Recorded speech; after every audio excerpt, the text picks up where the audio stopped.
From the beginning of recorded history, and for thousands upon thousands of years, cultures across the entire world all believed the earth was flat. Their various cosmologies and cosmogonies differed in slight ways, but their overall geographies and astronomies were incredibly consistent and in fact virtually identical. The earth was a stationary plane, void of any motion or curvature, flat across its entire expanse, except of course for hills, mountains, and valleys. The North Pole was the magnetic monopole center point of the flat Earth, with Polaris, the North Pole star, situated directly above. Polaris was the only motionless star in the heavens, with all the other constellations revolving perfect circles over the Earth every night. The stars were divided into two categories, known as the fixed stars and the wandering stars. The fixed stars were so called because they were observed then, as we can observe today, to stay fixed in their constellation patterns, night after night, year after year, century after century, never changing their relative positions.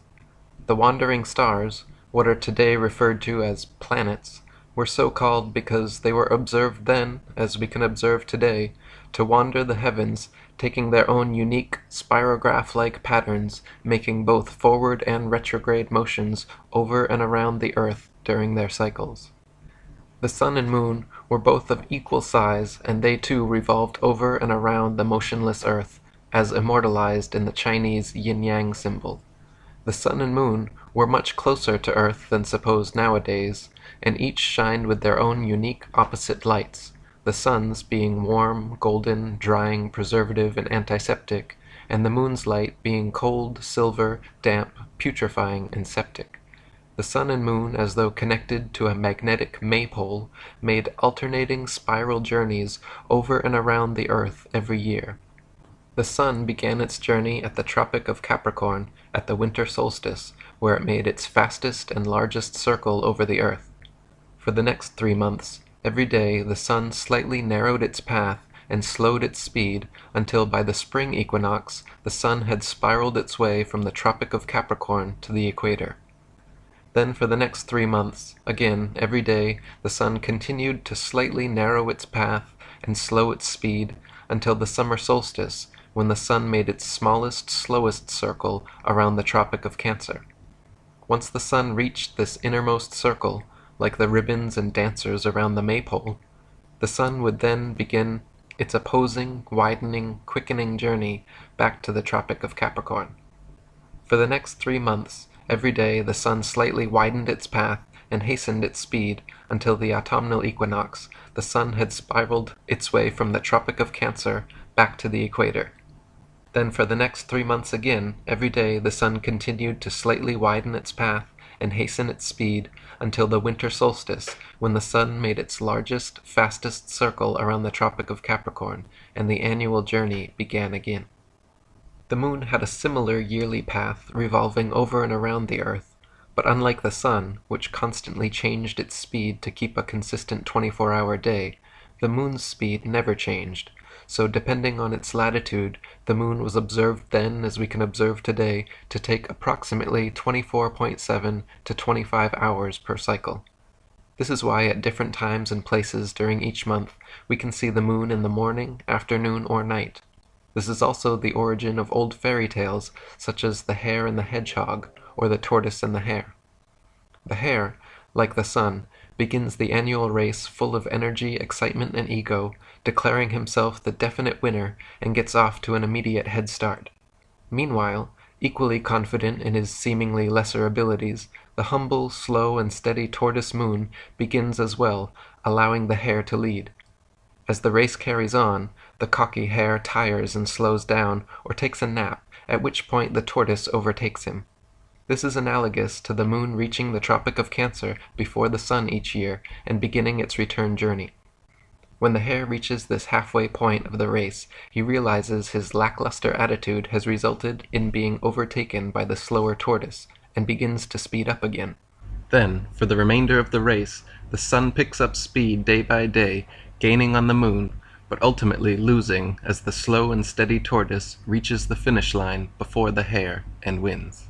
So for ancient man, Earth and Polaris were the two immovable center points of the universe, around which the sun, moon, and other stars all revolved in a dome-like shape. Some cultures believed in a literal, physical, solid dome or firmament to which the fixed stars were bound. Other cultures mythologized the axis mundi as the world tree with Polaris at the center and all the other constellations forming the branches. In these flat Earth depictions, the North Pole occupied the center point, and south was all straight lines extending outwards from there. East and west were not straight lines, as is assumed nowadays, but were in fact circles, just like all lines of latitude and the paths of the celestial bodies. The southern circumference of Earth was surrounded by a gigantic wall of ice 150 to 200 feet above sea level, holding the interconnected oceans in like a World Cup. Beyond the ice wall, some cultures claimed a firm barrier existed through which no human could penetrate. Other cultures believed there were entire worlds and other civilizations existing beyond the Antarctic ice. Currently, and for the past half-century, there has existed an international Antarctic treaty preventing all independent exploration of Antarctica. Pre-approved guided tours exist which take visitors to a few coastal regions of Antarctica, but no independent exploration of the continent is allowed. Sailors like Jarl Andhøy have been caught attempting to explore Antarctica and threatened, turned around at gunpoint, fined, and jailed for violating this militarily enforced international treaty. As a result, the public currently has no way to confirm or deny the seemingly fantastical claims of ancient man concerning what may or may not exist at the southernmost extremities of the Earth. We can, however, confirm that this 200-foot ice wall surrounding the southern circumference of the Earth most certainly exists. We can confirm that Polaris is indeed the only non-moving star in the sky. All the fixed stars indeed rotate perfect circles around Polaris while remaining stuck in their relative constellations night after night, year after year, century after century. The wandering stars, or planets, do indeed wander the heavens, taking their own unique spirograph-like paths when charted from a geocentric perspective. The sun and moon are indeed observably of equal size and revolve over and around us in daily cycles. Just as the ancients observed, the sun's annual path does indeed travel from the Tropic of Capricorn at the winter solstice, to the equator at spring equinox, to the Tropic of Cancer at the summer solstice, back to the equator at autumnal equinox, and finally back to the Tropic of Cancer at winter solstice. The sun's light is indeed warm, golden, drying, preservative, and antiseptic, while the moon's light is indeed cold, silver, damp, putrefying, and septic. A thermometer placed in the sun's light will always read warmer than a thermometer placed in the sun's shade, while a thermometer placed in the moon's light will always read cooler than a thermometer placed in the moon's shade. Plant and animal substances exposed to sunlight quickly dry, shrink, coagulate, and lose their tendency to decompose and putrefy, whereas plant and animal substances exposed to moonlight will quickly show symptoms of putrefaction and decay. Last but not least, just as the ancients espoused, the Earth is observably motionless to all our senses, and the horizon remains perfectly flat as far as the eye can see. Not only does the horizon remain perfectly flat 360 degrees around the observer, but whether at sea level, the top of Mount Everest, 35,000 feet high in an airplane, or even at over 100,000 feet high, the highest any amateur hot air balloon has ever flown, the flat horizon actually rises to the eye level of the observer all the way up. On a globular Earth, no matter how large it is assumed to be, the horizon would remain where it was, and the rising observer would have to tilt his head downwards further and further the higher they rose to see the steadily falling horizon. Many people will be shocked to know that to this day every single scientific experiment ever devised to show the alleged motion of the Earth has failed to do so, or, given evidence of the opposite, that the Earth is indeed motionless, and every attempt ever made to measure the alleged curvature of the Earth has failed to do so, or, given evidence of the opposite, that the Earth is indeed flat. The first person in recorded history to ever claim that Earth was anything but the flat, motionless center of the universe was a Greek mathematician and philosopher named Pythagoras of Samos around 500 BC. Interestingly enough, Pythagoras has also been touted by Freemasonic historians such as Albert Mackey, James Anderson, William Hutchinson, and William Preston as being the very first Freemason. Presented more as a thought experiment than a complete cosmology, Pythagoras posited that if the Earth were a spherical globe turning on its vertical axis once per day while revolving annually around a stationary sun, that this model could also equally explain the cyclical motions of the heavenly bodies. This heliocentric model was taught to initiates at Pythagoras's Crotona school, but never became popular or had an influence outside of Greece for another 2,000 years. A century later, another Greek mathematician and philosopher named Plato also espoused a spherical Earth cosmology, except he claimed the Earth globe to be the motionless center of the universe, with the sun, moon, and stars revolving around. His most famous student, Aristotle, also wrote about this geocentric globe-Earth cosmology in his book On the Heavens, offering three main points of evidence for his theory. Firstly, Aristotle noted that when sailing away from an observer on shore, ships approaching the horizon disappeared from view hull before masthead, and he postulated that this occurrence was due to the curvature of the Earth. Aristotle argued that the hull disappeared first because beyond the horizon the globe Earth curved downwards, causing the hull and eventually the masthead and entire ship to drop below the curvature. Today, we can easily prove that Aristotle was incorrect in his assumption by using telescopes, binoculars, and zoom cameras. Once a ship has completely disappeared beyond the horizon, modern technology allows us to zoom in and bring the entire vessel, hull and all, back into full view. This proves that ships do not disappear hull first due to the alleged curvature of the Earth, and that the horizon line is in fact merely the vanishing point of perspective from a given observer's point of view, and not, as Aristotle supposed, the beginning of the Earth's curvature. The horizon is subjective and varies in distance depending on the weather, the observer's height, and the strength of his eyesight or instruments. As noted previously, the horizon actually rises to the eye of the observer no matter how high he climbs, which also proves that the horizon line is not some objective point of curvature on a convex Earth, but rather the subjective vanishing point of perspective from a given observer's point of view. Aristotle's second point of evidence offered for his spherical Earth theory was the Earth's round shadow cast on the moon during lunar eclipses. To this day, heliocentrists still offer this argument as proof of a spherical Earth, claiming that during lunar eclipses, the Sun, Earth, and Moon align in a perfect 180-degree syzygy like three billiard balls, causing the Sun to cast the Earth's shadow onto the Moon. This clever but faulty assumption is rendered completely invalid, however, due to the fact that lunar eclipses have happened and continue to happen regularly when both the Sun and Moon are still visible together above the horizon. As early as the time of Pliny the Elder, there are records of eclipses happening while both the Sun and Moon were visible in the sky, and continue to be recorded by the Royal Astronomical Society today.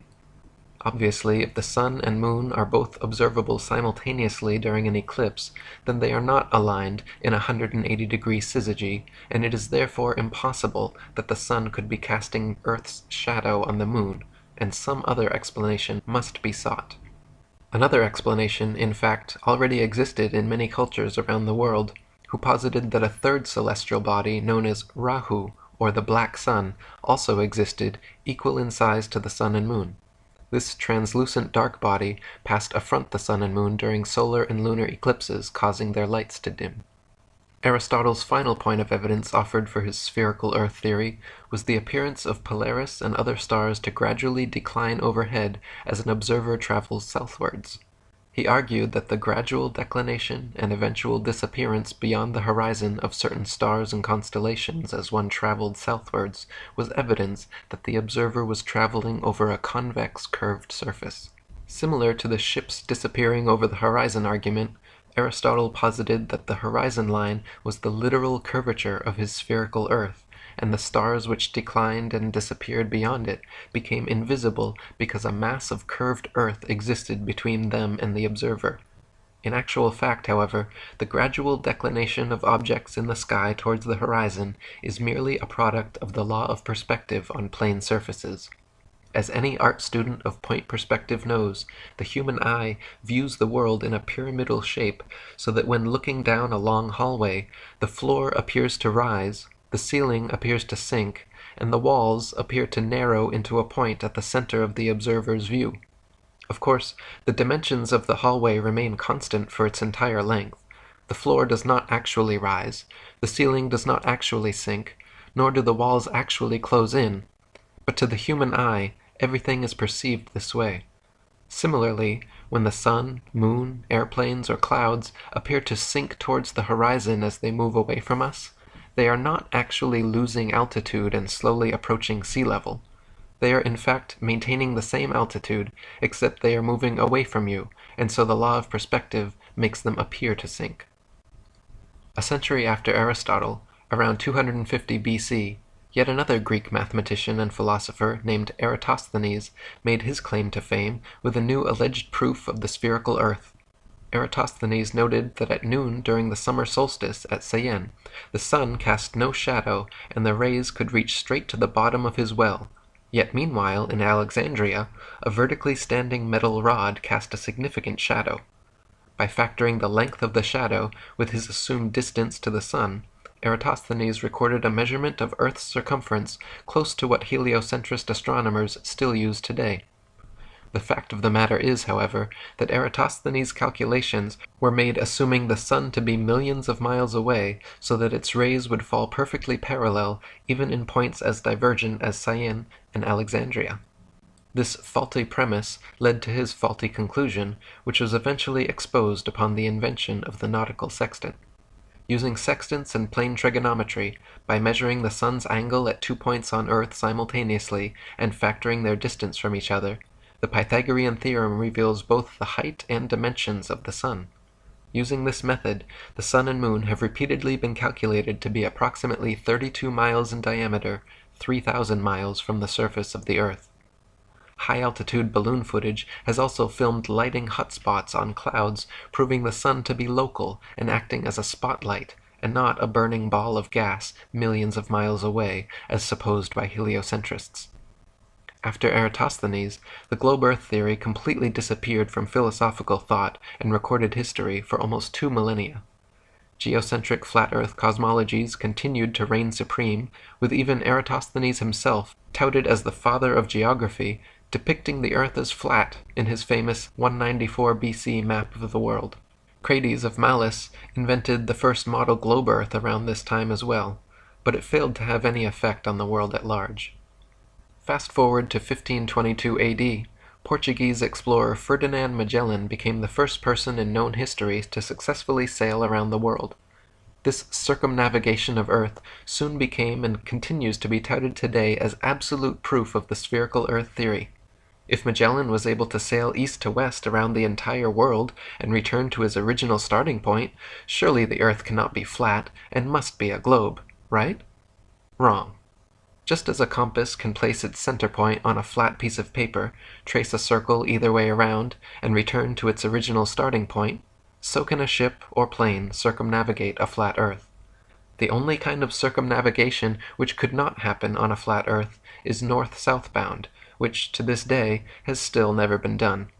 Both the North Pole and Antarctica are military-enforced no-fly and no-sail zones due to restrictions originating from none other than the United Nations, the same United Nations that haughtily uses a flat Earth map in their official logo and flag. In 1543, just days before his death, Freemason and Jesuit Nicholas Copernicus published his book On the Revolutions of the Celestial Spheres, which revived the old heliocentric cosmology of Pythagoras and began the so-called Copernican revolution away from a flat geocentric model and towards a global heliocentric model. Since his book claimed Earth to be a tilting, wobbling, spinning sphere revolving at breakneck speeds around a stationary sun, it was initially met with due incredulity. Copernicus always countered this by claiming his theories were merely hypotheses and shouldn't be considered truth. In his book he even wrote, quote, "The Pythagorean teaching was founded upon hypothesis, and it is not necessary that the hypothesis should be true, or even probable. The hypothesis of the movement of the Earth is only one which is useful to explain phenomena, but it should not be considered as an absolute truth. Contemporaries of Copernicus, such as Danish astronomer Tycho Brahe, famously argued against his heliocentric model, positing that if the Earth revolved in an orbit around the Sun, the change in relative position of the stars after 6 months of orbital motion could not fail to be seen. Brahe wrote that the stars should seem to separate as we approach and come together as we recede. In actual fact, however, after millions of miles of supposed orbit around the Sun, not a single inch of parallax could be detected in the stars. As even Wikipedia notes, quote, "The lack of any observable parallax was considered a fatal flaw in any non-geocentric theory." Copernicus's answer to this obvious problem was simple. He moved the stars so ridiculously far away from the Earth that even after millions of miles of supposed orbit around the Sun, no appreciable parallax could be detected. Copernicus simply needed to claim that the stars were trillions upon trillions of miles away, so then, mathematically speaking, it would indeed be impossible to detect such slight parallax. Again, contemporaries of Copernicus argued against this convenient correction of his, arguing quite rightly that if the stars were trillions of miles away, then there is no way we could see them. Backpedaling once again, Copernicus claimed the reason we could still see stars trillions of miles away was because they were not mere tiny points of translucent light in the night sky, but that stars were in fact gigantic gas balls billions of times larger than our Sun. So first, Copernicus had to move the stars trillions of miles from Earth to explain away lack of parallax, and then he had to make the stars billions of times larger to account for why we should see them at all from such fantastical distances. Lastly, he offered very specific distances and mathematical equations to solidify his theory, claiming, for instance, that he had accurately calculated the Sun's distance from Earth to be exactly 3,391,200 miles. At the turn of the 17th century, Tycho Brahe, under the patronage of Emperor Rudolf II, began construction of the largest, most state-of-the-art astronomical observatory ever built. Upon hearing this, German astronomer and Freemason Johannes Kepler was determined to apprentice under Brahe. Even though Kepler championed Copernicus's widely disputed heliocentric globe-Earth theory, Brahe begrudgingly accepted Kepler as his apprentice based on his merit as an astute astronomer and mathematician. Brahe allowed Kepler access to the observatory, but guarded his data and findings from him completely, which frustrated and angered Kepler to the point of eventually culminating in a heated argument between the two of them, resulting in Brahe kicking Kepler out. After much amends and apologizing, a year later, Brahe finally forgave Kepler and accepted him back as apprentice. This time, however, Kepler was not content with his role as mere apprentice and soon proposed and secured a commissioned position on Brahe and Emperor Rudolph's new project, the Rudolphine Astronomical Tables. Less than a month later, Tycho Brahe mysteriously dropped dead, and Johannes Kepler was given access to all of Brahe's coveted data, free rein of the observatory, and became Emperor Rudolph's new official astronomer. Abundant circumstantial evidence and obvious motive have long fed speculation that Kepler actually murdered Brahe. Brahe was only 54 years old and in fine health when suddenly he became deathly ill and passed away.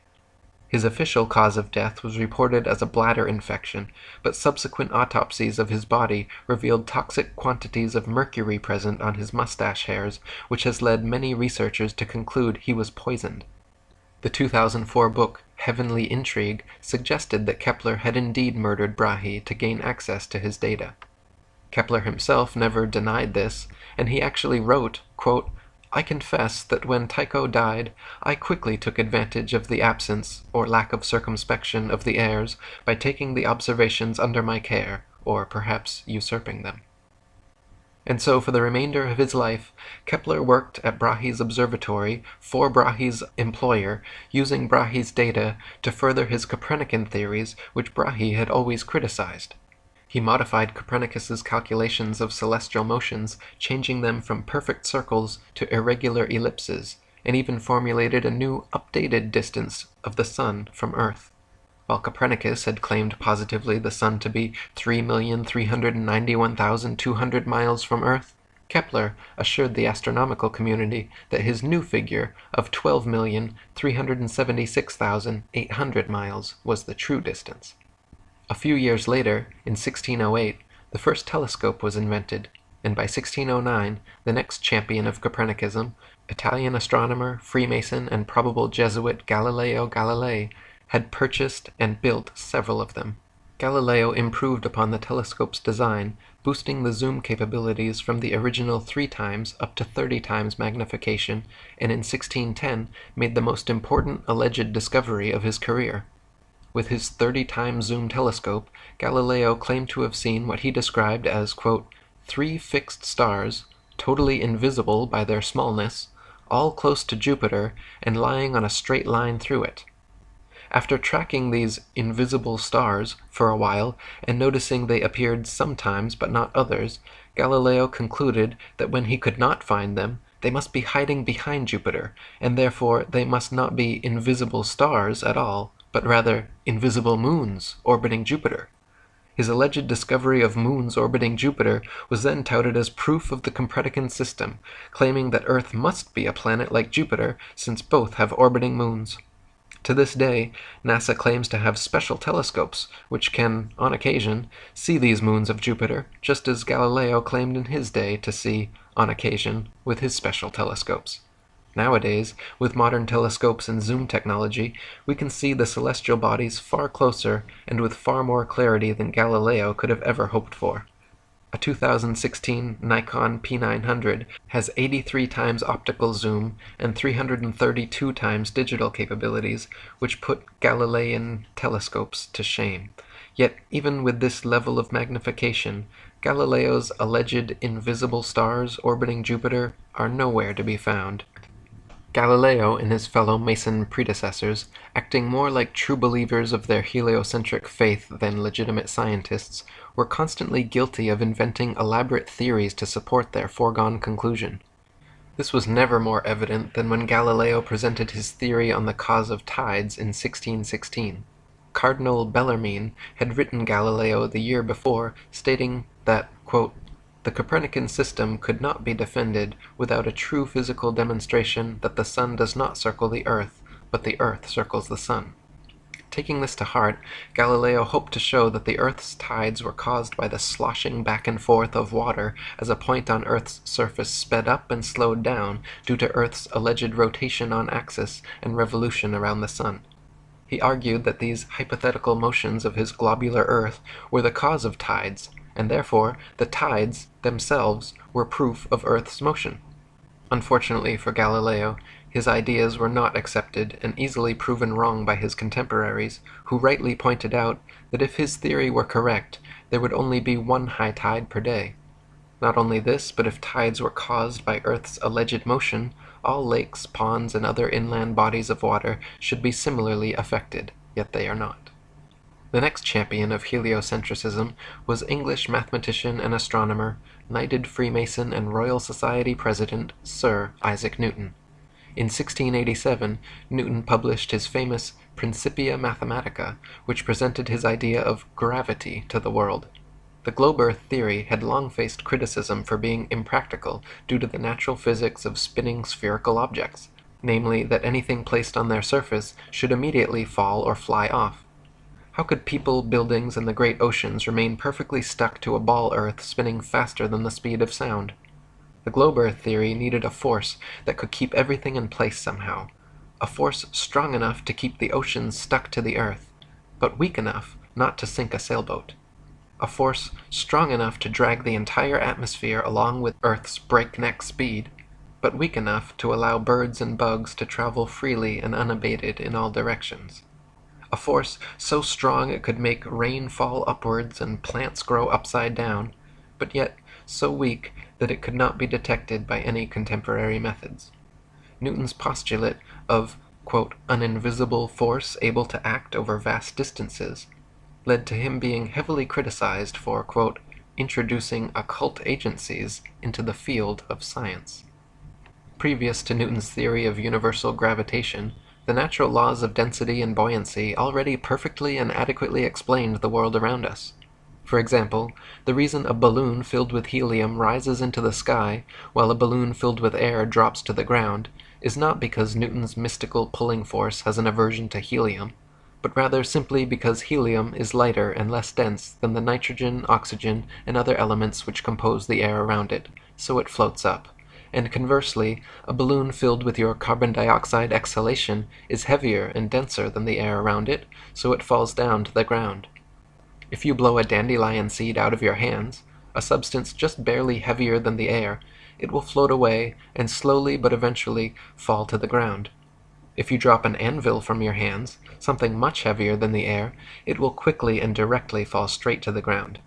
This is not because gravity prefers anvils to dandelion seeds, but rather because it is the natural physics of buoyancy for objects less dense than the medium surrounding them to rise, while objects denser than the medium surrounding them to sink. This is the reason raindrops fall down through the air, and air bubbles rise up through the water, because of their relative densities. It has nothing whatsoever to do with the mystical pulling force of spinning balls from Newton's imagination. Newton's theory allegedly began when, upon seeing an apple fall from a tree at Woolsthorpe, as though no one in the history of humanity up to that point had ever seen a falling object and wondered why it fell, he had a veritable scientific epiphany. The apple fell not because it was heavier and denser than the air around it, but rather because a force at the center of the spinning ball earth pulled it to the ground. Newton quickly got to work formulating his theory of universal gravitation, which he used to explain not only falling objects, but also orbiting celestial bodies. Newton claimed that the sun, moon, earth, planets, and stars, gravity, caused them to all orbit around the most massive nearby bodies.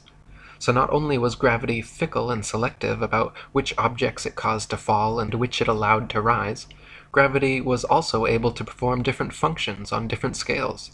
At the human scale, gravity allegedly caused people, buildings, and oceans to stick to the Earth, while at the planetary scale, gravity allegedly caused moons to orbit around planets, and planets to orbit around stars. Unfortunately, Newton never addressed this, but the question remains, how and why would gravity cause both planets to orbit the sun and people to stick to the Earth? Gravity should either cause people to float around in suspended circular orbits around the Earth, or it should cause the Earth, Moon, and planets to all be pulled and crash into the Sun. The two effects are very different, yet the same cause is attributed to both. Furthermore, this magnetic-like attraction of massive objects gravity is purported to have can be found nowhere in the natural world. There is no example in nature of a massive sphere or any other shaped object which, by virtue of its mass alone, causes smaller objects to stick to or orbit around it. There is nothing on Earth massive enough that it can be shown to cause even a dust bunny to stick to or orbit around it. Try spinning a wet tennis ball or any other spherical object with smaller things placed on its surface, and you will find that everything falls or flies off, and nothing sticks to or orbits around it. To claim the existence of a physical law without a single practical evidential example is hearsay, not science.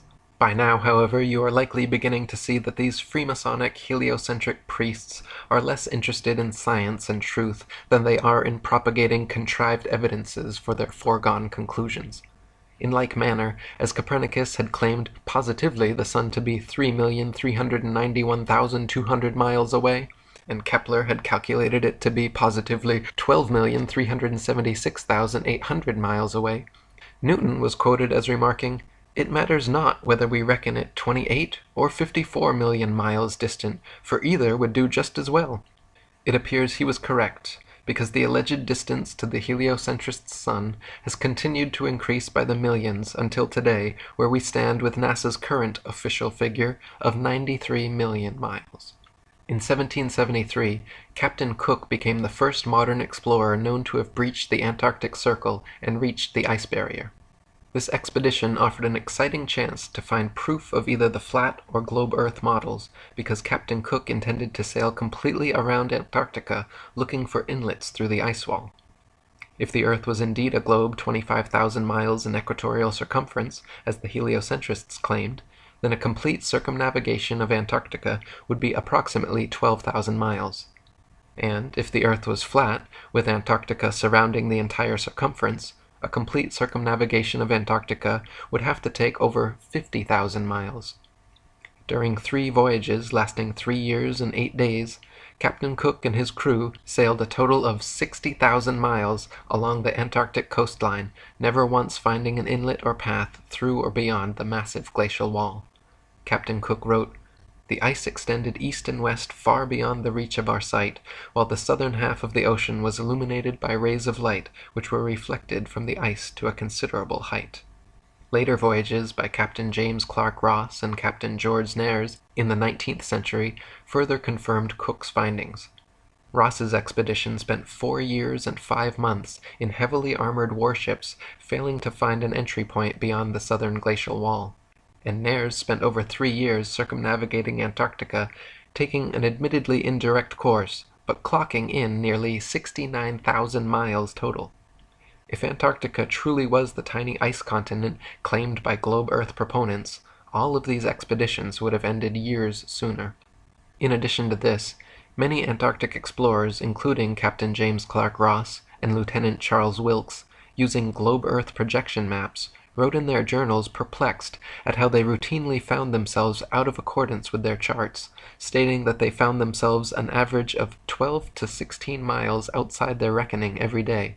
Later on, further south, increasing to as much as 29 miles per day. These huge discrepancies experienced by explorers the further south traveled are usually attributed to increasingly strong storms, winds, and currents, but if that were the case, they should have just as often found themselves ahead of their reckoning, which they never did.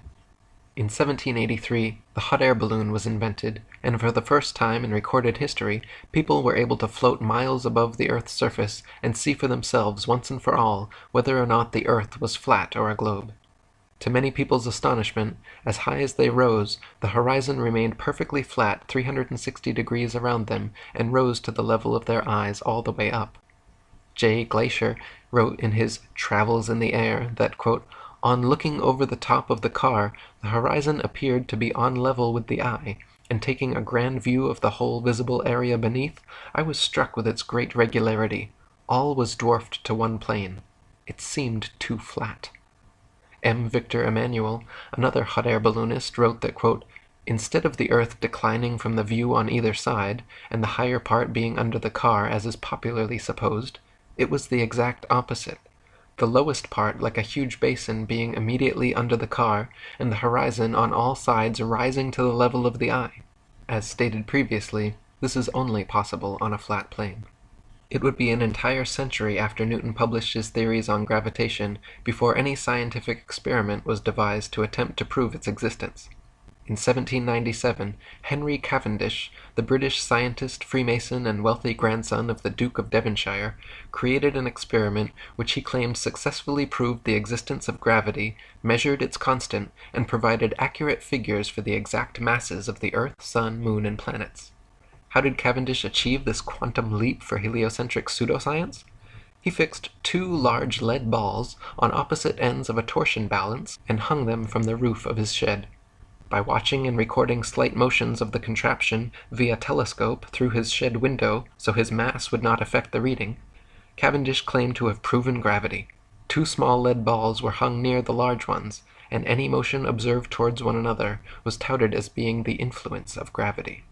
Now, the Cavendish experiment has been widely criticized by the scientific community because never in over 2 centuries since its creation has anyone been able to replicate it. Firstly, the balls simply do not always attract one another as they must for the so-called gravitational constant to be constant at all. Sometimes the torsion balance turns towards the balls, and sometimes away, as it is impossible not to give some slight tremulous motion when interacting with it. Henry even complained in his notes how often as he was performing the measurement, the contraption was still in oscillation. Secondly, since his calculated force of gravity was 10 to the 39th power weaker than the force of electromagnetism, from which all material objects are composed, there is no control for the experiment which can factor out and positively differentiate the alleged gravitational force from the known stronger electromagnetic force. In other words, the balls could simply be attracting each other through static electricity, a known force existing in all things, billions of times stronger than gravity, and impossible to control for the experiment. Even though no one could replicate Cavendish's findings, the experiment went down in history as a great success and is still taught as veritable proof of universal gravitation in science textbooks today. Half a century later, in 1851, a French scientist named Leon Foucault performed a similar experiment to Cavendish, but this time hanging a single ball from the ceiling, swinging it, and claiming all lateral motion observed to be proof that the Earth was turning beneath the pendulum. Since Foucault's original demonstration, these pendulums have regularly been swinging at museums and exhibition halls worldwide, purporting to provide everlasting perpetual proof of the heliocentric spinning ball Earth theory. The truth is, however, unbeknownst to most of the duped public, that Foucault's pendulum is a failed experiment which proves nothing but how easy it is for pseudoscience to deceive the malleable masses. To begin with, Foucault's pendulums do not uniformly swing in any one direction. Sometimes they rotate clockwise, and sometimes counterclockwise. Sometimes they fail to rotate, and sometimes they rotate far too much. Just like the Cavendish experiment, scientists who have attempted to replicate Foucault's findings have conceded time and again that, quote, it was difficult to avoid giving the pendulum some slight lateral bias at starting. In truth, the behavior of the pendulum actually depends on 1. The initial force beginning its swing, and 2. The ball and socket joint used, which most readily facilitates circular motion over any other. The supposed rotation of the Earth is completely inconsequential and irrelevant to the pendulum's swing. If the alleged constant rotation of the Earth affected pendulums in any way, then there should be no need to manually start pendulums in motion. If the Earth's diurnal rotation caused the 360-degree uniform diurnal rotation of pendulums, then there should not exist a stationary pendulum anywhere on Earth. Also in the mid-19th century, another Frenchman named Gaspard Gustave Coriolis performed several experiments showing the effect of kinetic energy on rotating systems, which have ever since become mythologized as proof of the heliocentric theory. His Coriolis effect is often said to cause sinks and toilet bowls in the northern hemisphere to drain spinning in one direction, while in the southern hemisphere causing them to spin the opposite way, thus providing proof of the spinning ball Earth. Once again, however, just like Foucault's swinging pendulums and Cavendish's hanging balls, sinks and toilets in northern and southern hemispheres do not consistently spin in any one direction. Sinks and toilets in the very same household are often found to spin opposite directions, depending entirely upon the shape of the basin and the angle of the water's entry, not the supposed rotation of the Earth. The Coriolis effect is also said to affect bullet trajectories and weather patterns as well, supposedly causing most storms in the northern hemisphere to rotate counterclockwise, and most storms in the southern hemisphere to rotate clockwise, to cause bullets from long-range guns to tend towards the right of the target in the northern hemisphere and to the left in the southern hemisphere. Again, however, the same problems remain. Not every bullet and not every storm consistently displays the behavior, and therefore cannot reasonably be used as proof of anything. In the late 19th century, mostly thanks to the experiments, books, and lectures of an English inventor and author named Dr. Samuel Rowbotham, a flat Earth renaissance began sweeping the world. Rowbotham's findings, beginning with his 1864 book, Earth Not a Globe, an experimental inquiry into the true figure of the Earth, proving it a plane without axial or orbital motion and the only material world in the universe, caused quite a stir in the scientific community, and thanks to 3 decades of his effort, the shape of the Earth became a hot topic of debate around the turn of the 19th century.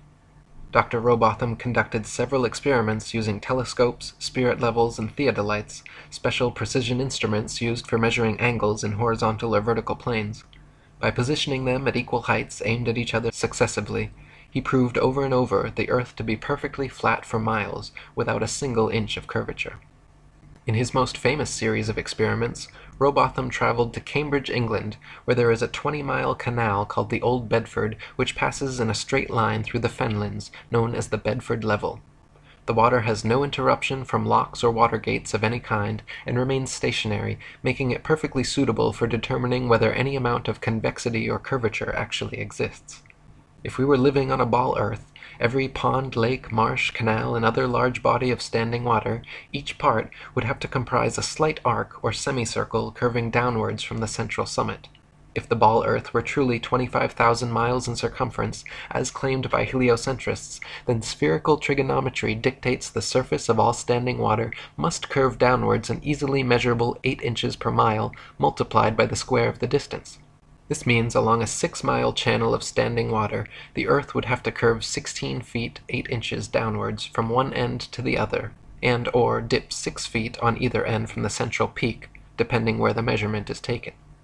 Rowbotham tested first by standing in the water holding a telescope 8 inches above the surface, while his partner rowed away from him in a small boat with a 5-foot-tall flag attached. If the Earth was indeed a globe 25,000 miles in circumference, by the time the boat reached Welney Bridge 6 miles away, the entire boat and flag should have been completely invisible, hidden behind a 6-foot-tall mass of curved water. In reality, however, every time tested, the entire boat and flag remained visible from start to finish.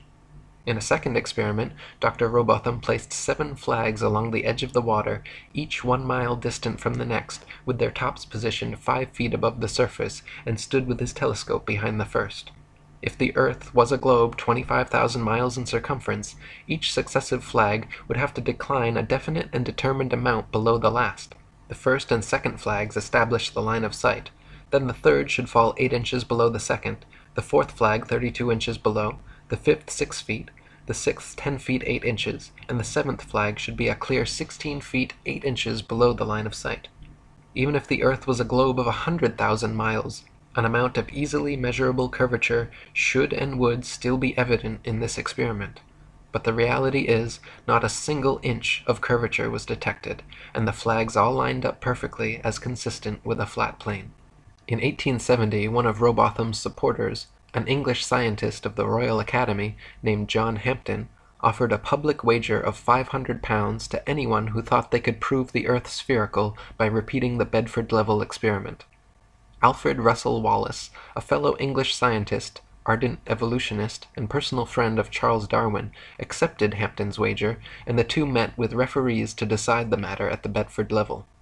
The original plan was to repeat Rowbotham's flag experiment, but after hours of attempting to align them one on each mile marker, upon looking through the telescope, quote, they could not even judge which was which, let alone decide whether the line of sight along them was flat or curved.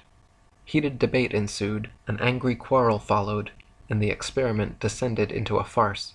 They called it a day, but a week later reconvened, this time Wallace setting new parameters for the experiment, which had never been tested or approved by Rowbotham or Hampden.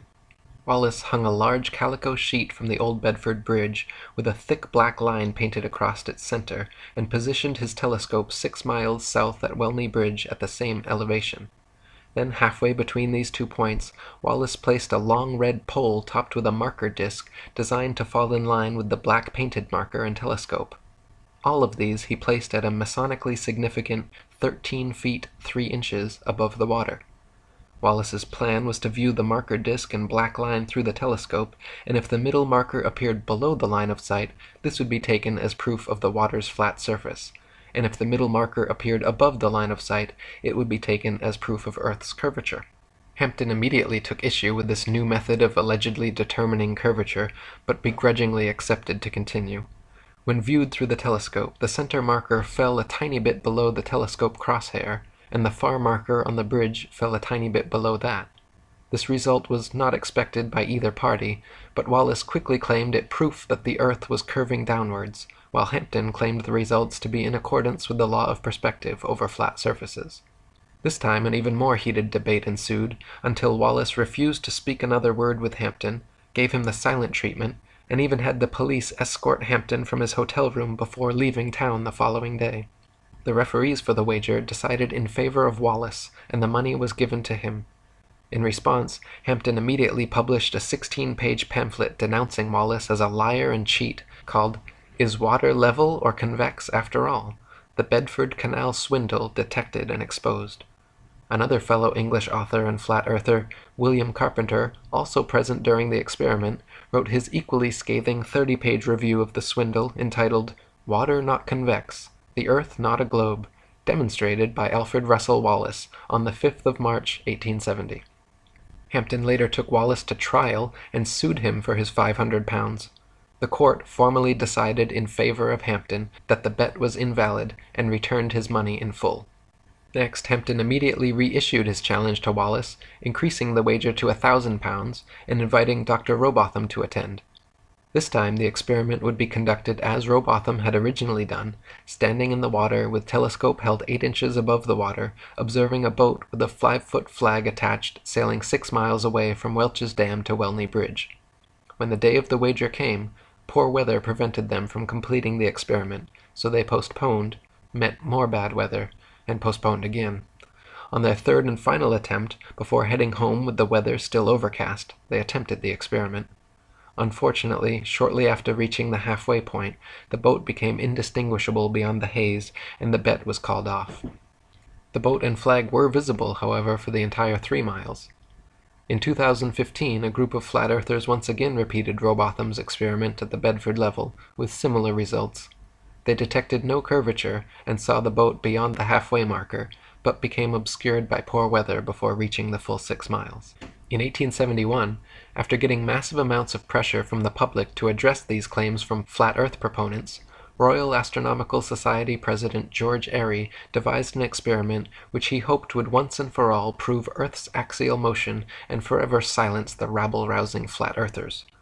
By first filling a telescope with water to slow down the speed of light inside, then calculating the tilt necessary to get the starlight directly down the tube, Airy planned to measure the speed of the telescope, and thereby the speed of the Earth, by extrapolating the amount of tilt needed to keep the starlight coming in straight. The experiment, however, would go down in history and forever be known as Airy's failure, because every time he repeated it, Airy found the starlight was already coming in the correct angle with no change necessary, proving that the stars move relative to a stationary Earth and not the other way around. Airy had meant to prove the heliocentric theory, but instead devised an everlasting proof of the geocentric model. In 1887, American physicists Albert Michelson and Edward Morley performed an experiment to determine Earth's speed through space, or what was then called the ether. By passing light through 2 pathways, one in the direction of Earth's alleged motion and the other at right angles to it, the light traveling with the Earth should have taken longer to return than light traveling at right angles to it. To the surprise of Michelson, Morley, and the scientific establishment, however, no difference whatsoever was detected, even after repeating the experiment several times in different places. To attempt to patch up this glaring problem, the heliocentric establishment created the Fitzgerald-Lorentz contraction, which actually had the gall to claim that the light pathway going the same direction as the Earth became physically shorter during the experiment so that the time to return became equal to the other pathway. The implications of Michelson and Morley's experiment were so detrimental to the spinning globe Earth myth that they were forced to concoct this ludicrous backpedaling explanation, which even Arthur Miller denounced, calling it a physics of desperation. After Samuel Rowbotham's death, Lady Elizabeth Blunt, an English author, flat earther, vocal vegetarian, and anti-vivisectionist, founded the Universal Zetetic Society, which attracted thousands of members and published a journal called The Earth Not a Globe Review for several decades. Many other prominent flat earthers of the time also continued doing their best to spread the word. John Hampton continued publishing his own work and reprinted all of Samuel Rowbotham's material. In 1885, William Carpenter published his famous 100 Proofs Earth is Not a Globe. In 1892, Alexander Gleason released his New Standard Map of the World as It Is, which remains to this day one of the most accurate flat Earth maps ever created. He had hopes it would completely replace globes and Mercator maps the world over, but unfortunately his map's influence was short-lived. The next year, in 1893, Gleason published his flat Earth tome entitled Is the Bible from Heaven? Is the Earth a Globe? Does Modern Science and the Bible Agree? Which gave many flat Earth proofs and also explained his wonderful map. In 1899, the South African flat Earth author Thomas Winship published his excellent work, Zetetic Cosmogony, evidence that the world is not a rotating revolving globe, but a stationary plane circle. 1903 marked the beginning of airplane travel, which, had it been invented in Copernicus's era, would have destroyed his spinning ball Earth fantasy long before takeoff. When hot air balloons were first invented, people were told the reason they cannot simply float in the air and wait for the spinning ball Earth to bring their destinations to them was because gravity somehow stuck the entire atmosphere and everything in it in place, dragging it along at 1,000 miles per hour so uniformly that we can't see it, feel it, hear it, or measure it in any way. Once airplane technology evolved so that we could fly at comparable speeds to the Earth's supposed rotation, however, it became immediately apparent that the Earth and its atmosphere could not be constantly rotating 1,000 miles per hour west to east. Simply put, if the Earth were constantly spinning eastward 1,000 miles per hour, then airplane flight durations going eastwards versus westwards would be significantly different. If the average commercial airliner travels 500 miles per hour, it follows that westbound equatorial flights should reach their destination at approximately 3 times the speed as their eastbound return flights. In reality, however, the differences in east and westbound flight durations usually amount to a matter of minutes, and nothing near what would occur on a 1,000-mile-per-hour spinning ball Earth. For example, flights eastward with the alleged spin of the ball Earth from Tokyo to LA take an average of 10.5 hours. Therefore, the return flights westwards against the alleged spin should take an average of 5.25 hours, but in actual fact, take an average of 11.5 hours. Also of note, if Earth were a globe, there are several flights in the southern hemisphere which would have the quickest, straightest path over the Antarctic continent, such as Santiago, Chile to Sydney, Australia. Instead of taking the shortest, quickest route in a straight line over Antarctica, all such flights detour all manner of directions away from Antarctica instead, claiming the temperature's too cold for airplane travel. Considering the fact that there are plenty of flights to, from, and over Antarctica, and NASA claims to have technology keeping them in conditions far colder and far hotter than any experienced on Earth, such an excuse is clearly just an excuse, and these flights aren't made because they are impossible.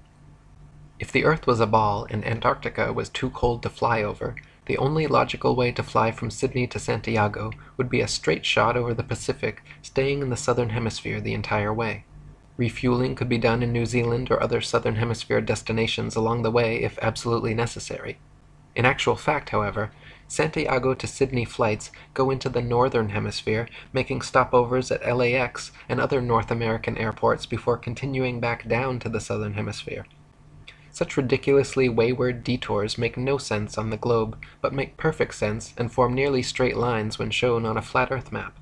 On a ball Earth, Johannesburg, South Africa to Perth, Australia should be a straight shot over the Indian Ocean, with convenient refueling possibilities on Mauritius or Madagascar. In actual practice, however, most Johannesburg to Perth flights curiously stop over either in Dubai, Hong Kong, or Malaysia, all of which make no sense on the ball, but are completely understandable when mapped on a flat Earth.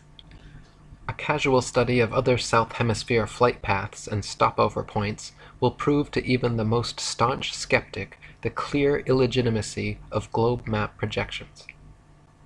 Building on Michelson and Morley's experiment, in 1913, French physicist Georges Sagnac again proved the existence of the ether and the stillness of Earth by using a beam splitter to send light in opposite directions around a path, recombining them, then observing their interference fringes, first while stationary, and then while rotating the entire experiment table 2 revolutions per second. The changes in interference patterns between the moving and non-moving trials proved that the light, and therefore the Earth, was stationary. In 1914, William Westfield wrote his geocentric classic, Does the Earth Rotate? No! And when Gerard Hickson's masterpiece, Kings Dethroned, A History of the Evolution of Astronomy from the Time of the Roman Empire up to the Present Day, was published in 1922, the heliocentric theory of the universe was on its last legs. In 1925, the Michelson-Gale experiment again vouched for a stationary Earth, and it was clear to the establishment that they needed something big to bring public opinion back their way. In 1916, a Jewish physicist named Albert Einstein had published his General Theory of Relativity, a brilliant revision of heliocentrism which, in one philosophical swoop, abolished the ether from scientific study, replacing it with a form of relativism which allowed for heliocentrism and geocentrism to hold equal merit. If there was no absolute etheric medium within which all things exist, then hypothetically one could postulate complete relativism with regard to the movement of 2 objects, such as the Earth and Sun. In one philosophical leap, with no scientific evidence to support it, Einstein and the heliocentric establishment were thus able to sweep Airy's failure, Michelson, Morley, Sagnac, and Gale all conveniently under the carpet and pretend they didn't exist, simply by claiming that all motion in the universe was relative.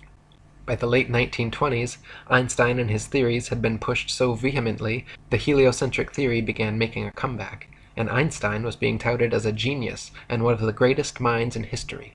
Far from it, even he himself admitted when asked, "What is it like to be the smartest man alive?"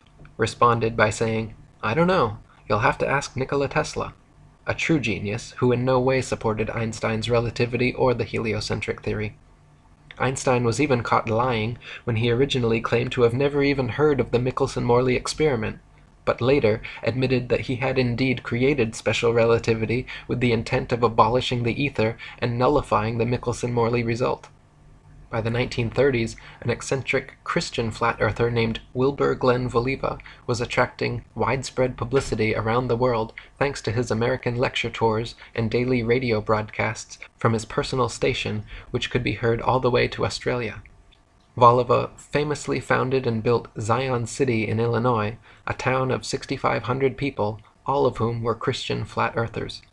Zion City even had its own schools and churches which taught flat-earth cosmology. In the spirit of Robotham and Hampton, throughout his life, Voliva offered an open-ended wager of $5,000 to anyone who thought they could disprove the flat Earth. Until his death in 1942, there were no takers. After the Second World War, Operation Paperclip brought hundreds of top German rocket scientists and physicists into the United States, and beginning in the late 50s employed them in NASA, the National Aeronautics and Space Administration. Meanwhile, the Russian space program was also forming, and a so-called space race between America and Russia ensued. The geostationary communications satellite was first imagined in a 1945 proposal by Freemason science fiction writer Arthur C. Clarke, and supposedly became science fact just over a decade later. In 1957, Russia allegedly launched the first satellite named Sputnik into low Earth orbit, followed in 1958 by America's Explorer 1. Nowadays, there are supposedly upwards of 20,000 such satellites constantly orbiting the Earth. They are allegedly floating around in the thermosphere, where temperatures are claimed to be upwards of 4,530 degrees Fahrenheit. The metals used in satellites, however, such as aluminum, gold, and titanium, have melting points of 1,221, 1,948, and 3,034 degrees respectively, all far lower than they could possibly handle. People even claim to see satellites with their naked eyes, but this is ridiculous considering they are smaller than a bus and allegedly 100+ miles away. It is impossible to see anything so small that far away. Even using telescopes, no one claims to discern the shape of satellites, but rather describes seeing passing moving lights, which could easily be any number of things, from airplanes to drones to shooting stars or other unidentified flying objects. The fact that they are geostationary means they would not appear to move through the sky anyway, but rather be perpetually stuck in the exact same place all day every day. So-called satellite phones have been found to have reception problems in countries like Kazakhstan with very few cell phone towers. If the Earth were a ball with 20,000+ satellites surrounding, such blackouts should not regularly occur in any rural countryside and deep ocean areas. Also, satellite TV dishes, which existed for years before satellites were supposedly invented, are almost always positioned at a 45-degree angle towards the nearest ground-based repeater tower. If TV antenna were actually picking up signals from satellites 100+ miles in space, most TV dishes should be pointing more or less straight up to the sky. The fact that satellite dishes are never pointing straight up and almost always positioned at a 45-degree angle proves they are picking up ground-based tower signals. Before satellites, radio, television, and navigation systems like LORAN and Decca were already well established and worked fine using only ground-based technologies.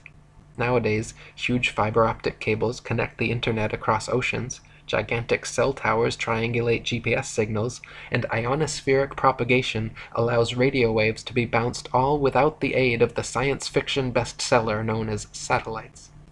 Also in the late 50s, a sign maker from Dover, England named Samuel Shenton, in the spirit of Robotham and Lady Blunt's Zetetic Society, created IFERS, the International Flat Earth Research Society, and began giving lectures on television, in newspapers, to youth clubs and schools about our flat, motionless Earth. Shenton discovered the writings of the late 19th century flat Earth authors mentioned previously and made it his mission to spread the Zetetic message as far and wide as he could. With NASA's supposed satellite launches happening, people constantly questioned Shenton about satellites proving the globe Earth, to which he would always reply, "Does sailing around the Isle of Wight prove it is spherical?" When NASA claimed to have put the first man in space, Shenton said from the beginning that it was all photo and video trickery.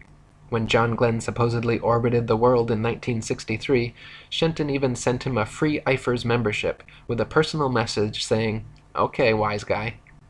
Shenton knew that John Glenn, two-time U.S. Senator and one of NASA's first astronauts, was a lying Freemason, just like his heliocentric forefathers from Pythagoras to Copernicus, Kepler to Cavendish, along with most all of NASA's astronauts. Buzz Aldrin Jr. is an admitted ring-wearing, hand-sign-flashing 33rd-degree Mason from Montclair Lodge No. 144 in New Jersey. Edgar Mitchell is an Order of Demolay Mason at Aresta Lodge No. 29 in New Mexico. James Irwin was a Tejon Lodge No. 104 member in Colorado Springs. Don Eisel was a member of the Luther B. Turner Lodge No. 732 in Ohio. Gordon Cooper was a Master Mason in Carbondale Lodge No. 82 in Colorado. Virgil Grissom was a Master Mason from Mitchell Lodge No. 228 in Indiana. Walter Schirra Jr. was a 33rd-degree Mason at Canaveral Lodge No. 339 in Florida. Thomas Stafford is a Mason at Western Star Lodge No. 138 in Oklahoma. Paul Weitz is from Lawrence Lodge No. 708 in Pennsylvania.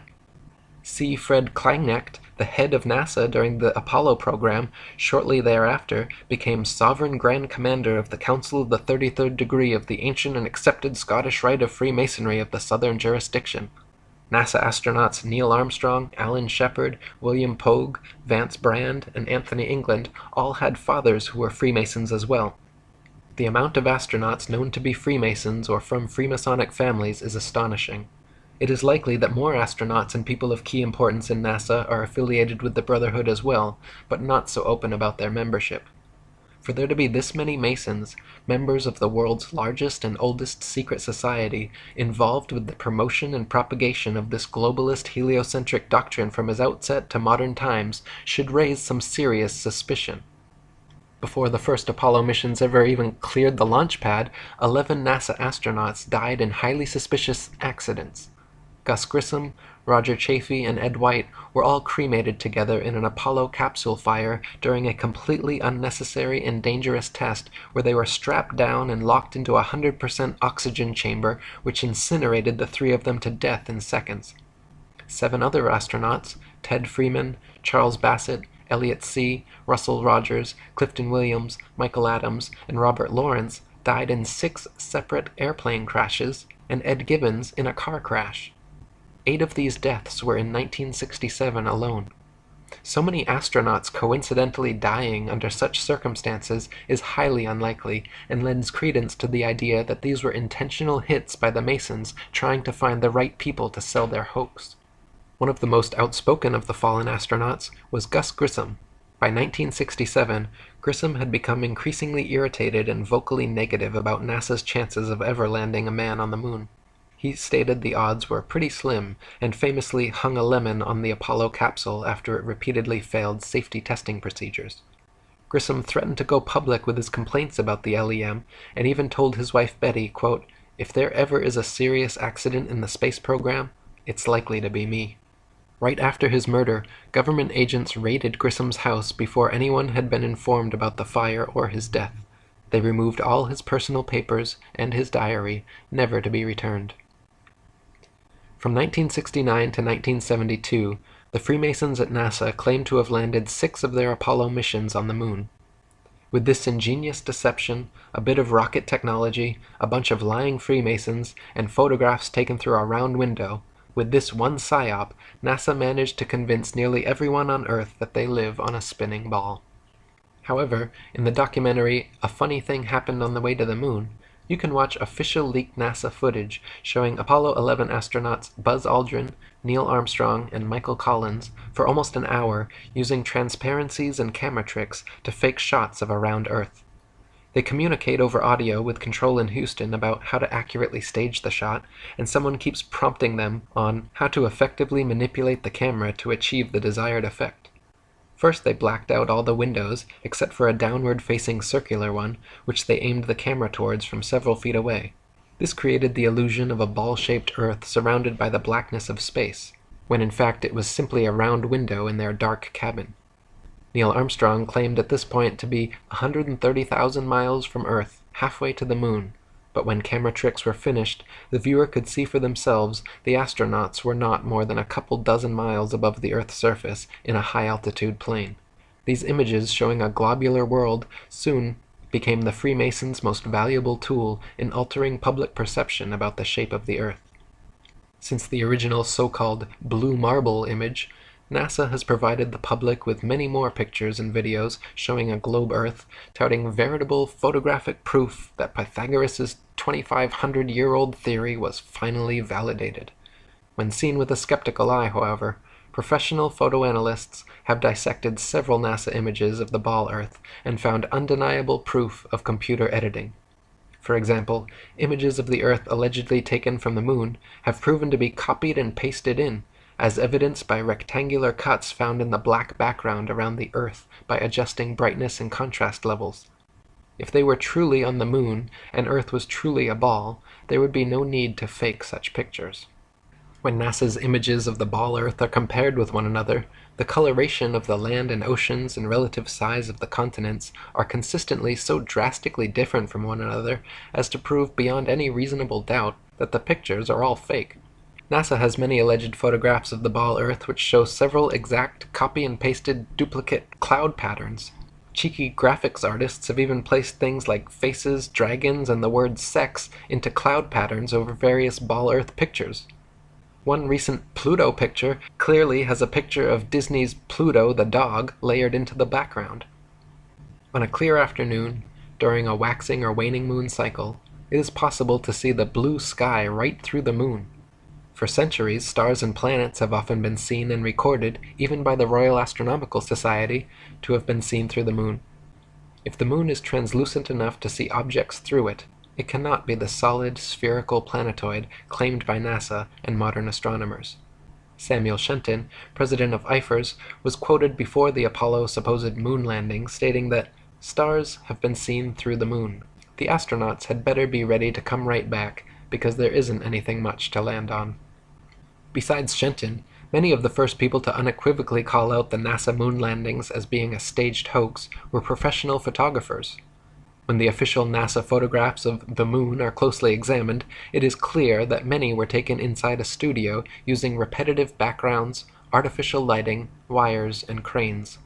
Award-winning British photographer David Percy, photo analyst and historian Jack White, photographer and Nexus magazine publisher Marcus Allen, and many others all put their professional reputations on the line to expose NASA's so-called photographic evidence. None of the Apollo missions brought any extra studio lighting with them on the lunar lander, so the sun should be the only light source on the moon, and in all pictures taken there. In that case, the light should only come from one direction, and all shadows should be cast in the opposite direction. However, in dozens of official NASA photos, there are shadows being cast in up to 3 directions simultaneously, often at up to 90-degree angles, which can only be the result of multiple light sources not present on the moon. Several pictures even show overhead spotlights reflecting in astronauts' helmets and multiple lens flares originating from 2 or more light sources. Analyzing several images from the 6 missions shows repeated background features, the exact same hills, dunes, and craters, being used over and over again in supposedly different places on the moon, as well as visible foreground and backdrop lines indicative of a studio set. In images from Apollo 11, Buzz Aldrin can be seen wearing different color gloves and different length boots in pictures that were supposedly taken within minutes of each other. If Buzz was really in the vacuum of space in a pressurized spacesuit, he certainly would not have had the time or reason to depressurize and repressurize his suit just to make such fashion adjustments. Some pictures show the lunar rover with no tracks anywhere around it. Others show rover tracks all over the foreground while it is yet to be unpacked and unloaded. A couple pictures even show what appear to be sneakers and a lady's heel tracks on the moon, in addition to the astronauts' boot prints. Another glaring mistake is that none of NASA's images or videos show stars in the background as they should, just complete blackness, likely because exact star maps as they should appear from the moon would be nearly impossible to fake. The testimony of different astronauts on different missions in their autobiographies and interviews just muddies the water even more, some of them bragging about the, quote, astonishingly brilliant light of the stars, and others saying they, quote, don't remember seeing a single star while on the moon. Such inconsistencies, and the fact that none of NASA's moon pictures feature stars or planets in their appropriate positions, should raise a red flag that these astronauts were not on the moon. Many pictures of the sun on the moon are clearly spotlights and not the sun. Some images show studio lighting lens flares or studio lighting reflecting off a black background. One image clearly shows a shadow on the ceiling of space as the lunar lander lifts off. Many images show shadows of reticule crosshairs suspended in air over a print underneath, proving them to be doctored and not originals as claimed. Images of the lunar lander supposedly on the moon shows a pathetic 1969 attempt at creating high-tech futuristic-looking equipment using what appears to be construction paper, gold foil, scotch tape, and metal shower rods. The idea that the piece of junk shown in these official NASA photographs flew to the moon and back is so ludicrous it's laughable. Close-ups of the lunar lander footpads show them without a speck of dust on them and without a burn print under its 10,000-pound thrusters, like it was just gently set down in place. NASA scientists in their own documents were worried about the LEM falling into its own massive burn radius, yet there it sits with no burn print and spotless clean pads. Even the astronauts' boot prints made deep impressions on the moon dust, yet the lander's 10,000-pound thrusters left not a trace, no blast hole, and no dust on the pads. When the video evidence is examined, even more anomalies are found.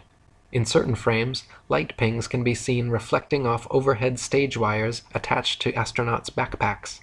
In one Apollo 16 clip, an astronaut falls to his knees and is quickly jerked back up to his feet by what can only be an unseen wire hoisting him straight upwards. One of the more obvious video anomalies is how several Apollo missions show American flags flapping around in the non-existent space wind. The moon is supposed to have no atmosphere, and so the flags should remain perfectly still, but can often be seen moving quite boisterously. Another interesting video anomaly is discovered by playing NASA's moon footage at 2x speed, then watching the astronauts walking, running, jumping, or cruising around on their little buggy. Without the speed adjustment, there is a low-gravity illusion, as the astronauts seem to float, drift, and glide slowly and smoothly along. But once they are seen at 2x speed, it becomes clear that they are in, quote, normal gravity, walking, running, jumping, and cruising at normal speeds. They simply reduced the play speed by 50% in post-production, and voila, instant moon motion. Not only is the Apollo video record fraught with fraud, but NASA claims the original Apollo 11 videos have conveniently disappeared from their records so no one can analyze them for authenticity. You heard correctly. They spent over $30 billion of American taxpayer money traveling to the moon and then lost the video evidence. Those blurry, ghostly black and white images shown on TV were purposely lousy because NASA insisted at the time that all TV networks must broadcast directly from a big screen display in their operations room, a mandate which all the major networks accepted, and so what the public saw was just a video of a poorly magnified video, and now it is impossible to watch the original. Not only have the Apollo 11 originals disappeared, but NASA claims to have lost all original audio tapes from the Apollo missions, and that their contractors have lost all prints and plans for the lunar rover, LEM lander, and Apollo ship engines. It even recently came out that when curators at Amsterdam's Rijksmuseum investigated their moon rock, personally given to them by Armstrong and Aldrin in 1969, they found that it was actually just a worthless piece of petrified wood from Earth. In 1970, Freemason and philosophy professor at St. Thomas's University, Leo Ferrari, created the Flat Earth Society of Canada, which he soon shortened to simply the Flat Earth Society. Unlike Samuel Shenton's International Flat Earth Research Society in every way, Leo Ferrari's Flat Earth Society treated the entire subject as a deadpan joke, making a mockery of it, and even creating several intentionally false flat Earth arguments. For example, Leo Ferrari would always bring a pumpkin-sized rock with him during interviews and lectures, claiming he brought the stone back from the edge of our flat Earth. He would say, with a huge smirk on his face, how his boat had fallen over the edge, but he was luckily saved by hanging onto this rock.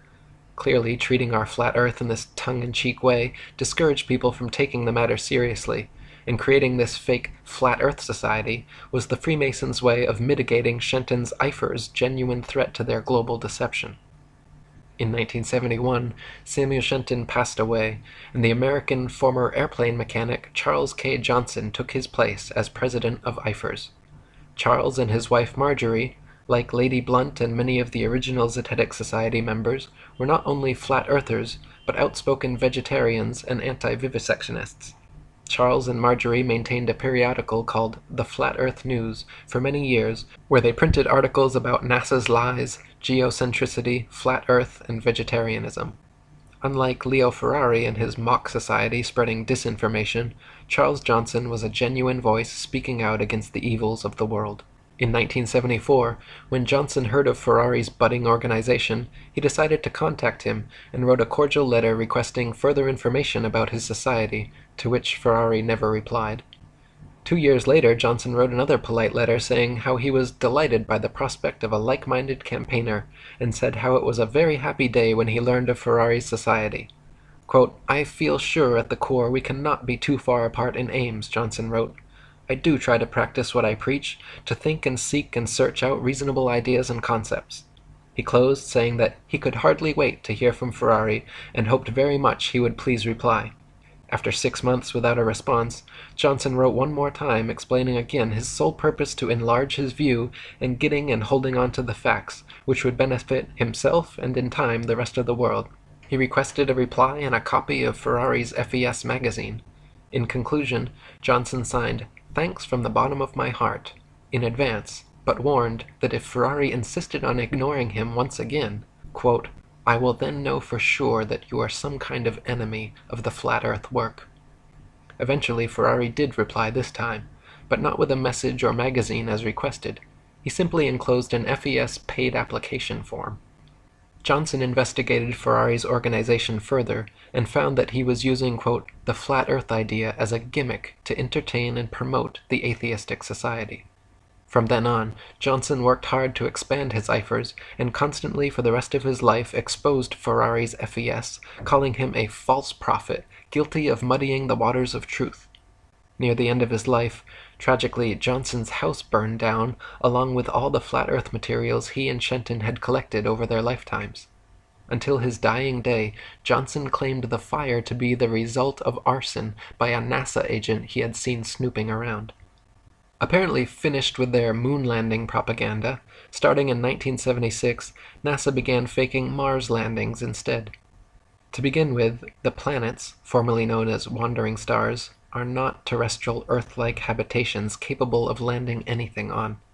The sun, moon, and stars are all simply luminaries, celestial lights relatively close to Earth, and not something tangibly solid that humans could ever walk on. This is painfully obvious to anyone with functioning eyeballs and a telescope or Nikon P900 camera, but NASA continues to this day to publish thousands of fake CGI images claiming to come from Mars. Even assuming Mars was an actual spherical desert planet as NASA claims, it is impossible for them to have safely landed the probes based on their own trials and statistics. They say the surface pressure on Mars is only 0.3% of 1% the surface pressure on Earth, and equivalent to the pressure at about 23 miles above the Earth. There is not enough air matter at that pressure, however, to provide any lift for opening up the parachutes NASA uses to land its Mars probes. No parachute ever devised has been able to successfully deploy at that altitude. They simply stream straight back, then never fill the rest of the way down. Joe Kittinger's record highest, fastest, and longest parachute dive from the Earth's upper atmosphere had him free-falling from only 19 miles high for 15 minutes at 767 miles per hour, and his drogue chute proved useless and offered no deceleration. Yet NASA would have us believe, for example, that Phoenix's parachute managed to somehow slow it down from 12,738 miles per hour to 123 miles per hour in just 2.86 minutes before its final landing. In other words, NASA is claiming to do something on Mars, millions of miles away, by remote control, something that we have no evidence is even possible on Earth at significantly lower altitude and 16 times slower speed. To this day, NASA continues to fake Mars landings, and more government space agencies around the world, including Russia, China, Japan, France, India, and others, are following the same Freemasonic model of fleecing their populations of taxpayer money to fund programs that provide the public nothing but propaganda. NASA and other space agencies' rocket launches never even go straight up. Every rocket forms a parabolic curve, peaks out, and inevitably starts falling back to Earth. The rockets which are declared successful are those few which don't explode or start falling too soon, but make it out of range of spectator view before crashing down into restricted waters and recovered. There is no magic altitude where rockets or anything else can simply go up, up, up, and then suddenly just start free-floating in space. This is all science fiction illusion created by wires, green screens, dark pools, some permed hair, and zero-G planes. In 1998, NASA claimed to have sent up their first piece of the ISS, International Space Station. They have been caught, however, time and again with air bubbles forming and floating off in their official outer space footage. Astronauts have also been caught using scuba space gear, kicking their legs to move, and astronaut Luca Parmitano even almost drowned when water started filling up his helmet while allegedly on a spacewalk. It is admitted that astronauts train for their spacewalks in underwater training facilities like NASA's Neutral Buoyancy Lab, but what is obvious from their space bubbles and other blunders is that all official spacewalk footage is also fake and filmed underwater. Analysis of many interior videos from the International Space Station have shown the use of camera tricks such as green screens, harnesses, and even wildly permed hair to achieve a zero-gravity type effect. Footage of astronauts seemingly floating in the zero gravity of their space station is indistinguishable from Vomit Comet zero-G airplane footage. By flying parabolic maneuvers, this zero-G floating effect can be achieved over and over again, then edited together. For longer uncut shots, NASA has been caught using simple wires and green screens. In 2001, Charles K. Johnson died, and having lost all his flat Earth material and correspondence in his house fire, the IFERS was officially finished. Leo Ferrari's farcical Flat Earth Society, on the other hand, continued operation as usual, making a mockery of the Flat Earth subject. In 2004, the reins of FES presidency were handed over to Daniel Shenton, of no relation to genuine Flat Earther Samuel Shenton, who, true to Ferrari's example, maintains the Flat Earth Society website to this day, where they purport such fantastical, purposeful disinformation as the flat Earth disk constantly rising upwards forever through the universe to account for gravity. Their sole purpose, as Charles Johnson correctly stated, is clearly to poison the well and muddy the waters of truth. In 2008, teacher and author Eric Dubay, that's me, began a website and published a book titled The Atlantean Conspiracy, which exposed, among many other things, Freemasonry, the fake moon landings, geocentricity, and even featured a quote from IFERS president Charles K. Johnson. At the time, I had already read Samuel Rowbotham and William Carpenter's old 19th century Flat Earth books, and though personally still on the fence regarding the shape of the Earth, I was confident they were correct about the location, or geocentricity, of Earth, so I wrote about it. In 2009, after watching Alex Jones interview and praise several NASA astronauts on his show, I wrote an article and sent a message to him and his producers about the moon landing hoax, and included a link to Samuel Rowbotham's Flat Earth book for them to read.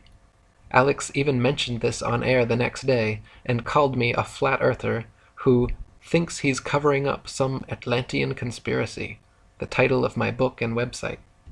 The Earth being flat, that's clearly ridiculous. Though I've actually been contacted by some flat earthers saying I'm covering up the fact that it's some Atlantean conspiracy. For the next several years, I continued writing books and articles about various conspiracies and worked on building a huge social media presence. By making multiple accounts, adding as many friends and followers as possible, joining and posting to as many groups and pages as possible, over the course of a few years, I began building up very large followings on Facebook, Google+, LinkedIn, Twitter, StumbleUpon, Pinterest, Sue, and many other sites. To give you an example of their efficacy, you can see here my main Google Plus account with over 135 million views, and my secondary one with over 87 million. In mid-2011, a professional artist, comedian, and Hollywood actor named Math Powerland, claiming to also be an ex-NASA whistleblower, created the NASA channel on YouTube. He made a few decent videos exposing NASA image fakery, but his channel certainly did not contain many flat earth proofs or evidence, and there are more videos of him ranting about Axe deodorant, hookers on Tinder, his championship sexual prowess, and other irrelevant topics than there are actually exposing the flat earth. For example, see his recent video entitled The History of the Flat Earth, the same name and comparable length as the video you are watching now, but contains almost no content relating to history or the flat earth, just him venting his various political frustrations. In short, anyone visiting his channel would not become a flat earther and would more likely be turned off from the subject due to his manic ranting style and lack of factual content. In November of 2014, after years of researching and writing, I released my book The Flat Earth Conspiracy, the first pro-flat earth book written in nearly 50 years. I simultaneously released a flat earth conspiracy documentary on YouTube, began giving radio interviews, and published several influential articles on the subject. Within a very short space of time, the flat earth keyword saw a 600% rise in activity, and Google search results jumped from a few thousand to over 21 million. Soon after this, just as Johnson had experienced with Ferrari, I noticed a wave of disingenuous so-called flat earthers flooding into the movement with the obvious intent to muddy the waters. For example, when I began writing my book, The Flat Earth Conspiracy, I came across Paul Michael Bales on Facebook, a recent flat earth convert who had been collecting a library of old original flat earth books and letters. Hoping to find some good reference material, I messaged him asking for recommended titles, and he told me a few choice books to read. The full extent of our interaction consisted of a short Facebook conversation, yet curiously, after my book was published and the flat earth movement started growing, Paul began stating publicly that he was the Morpheus to my Neo, and that he taught me everything I know about the flat earth. He even made the ludicrous claim that my book was plagiarized from old Facebook posts of his. Matt Boylan, aka Math Powerland, also jumped in and had the gall to say that, quote, my entire book was plagiarized from his information, which is equally laughable, considering he and his information are only mentioned in 2 paragraphs of my 252-page book. Needless to say, both of their claims are baseless and go to show how desperate they are to receive credit where it is not due. You can also see from this Google Analytics chart that the flat earth keyword had not made any significant change in 2011 since the launch of Matt's YouTube channel, nor in late 2012, early 2013 when Paul claims to have gotten his start. The moment when the flat earth tides shifted and the exponential growth of the movement began was clearly around and after November 2014, the exact month when I exploded all of my flat earth research onto the internet. In November 2014, I published the first pro-flat earth book written in 50 years, The Flat Earth Conspiracy. I also published several popular articles on the subject, uploaded the most popular flat earth conspiracy documentary on YouTube, began giving radio interviews, and soon restarted Charles Johnson's IFERS, the International Flat Earth Research Society, and published my most successful book ever, 200 Proofs Earth is Not a Spinning Ball, which has now been translated into 12 foreign languages and read by millions worldwide.